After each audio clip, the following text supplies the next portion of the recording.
आपके यहाँ राजस्थान में अगर आप लोग कोशिश नहीं किए, प्रयास नहीं किए, तो यहाँ भी देखने को राजस्थान के लोगों को मिल जाएगा।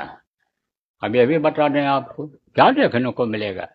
ऊंट के ऊपर लाद लाद करके सामान, बाकी सामान घर का सब छोड़ के कीमती सामान ऊंट के ऊपर लाद करके और भगेंगे घर छोड़ करके लोग। क्यों भगेंगे? बीमारियां बहुत बढ़ जाएंगी राजस्थान में। उधर पश्चिम की तरफ से ज़्यादा तकलीफें शुरू होंगी और ये बढ़ती चली जाएंगी इधर दूर तक।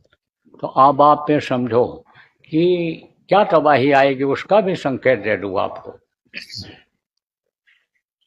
आसमान में जैसे बादल होते हैं जगह जगह,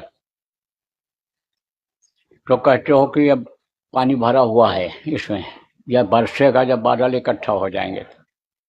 इसी तरह से आसमान में बादल जैसे दिखाई पड़ेंगे, लेकिन वो बादल नहीं होगा, वह धुआं होगा, जहरीला होगा, और हवा उससे टकराएगी जब, और वही हवा जब नीचे आएगी, जब हवा नीचे आएगी तो नाक में जाएगी और बीमारियां उसी से बढ़ जाएंगी। और वो ऐसी बीमारी होगी कोरोना जैसी, कोरोना से भी तेज होगी, कि शाम को सोए और सुबह खत्म, फिर सवेरा नहीं देख पाए।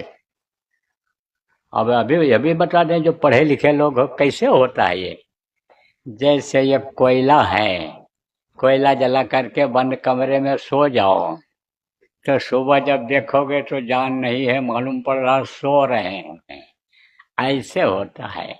कोयला में से जहर निकलता है, कार्बन डाइऑक्साइड जिसको कहते हो, वो निकलता है, और ऑक्सीजन की आदमी को जरूरत होती है। पढ़े लिखे लोग ध्यान दो, ऑक्सीजन न मिले तो दम घुट जाता है, ऐसे उनका दम घुट जाता है, इसी तरह से मरेंगे, बहुत बीमारियों में जाएंगे लोग। लेकिन बचत हो सकती है।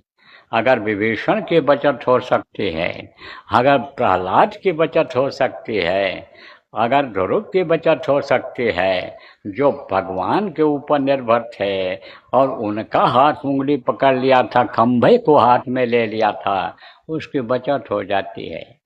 समुद्र में डूबते हुए आदमी को अगर कोई खंभा मिल जाए पकड़ ले तो डूबने से बच जाता है। वो जो भंवर होती है, वो जो आंधी होती है, निकल जाती है आगे।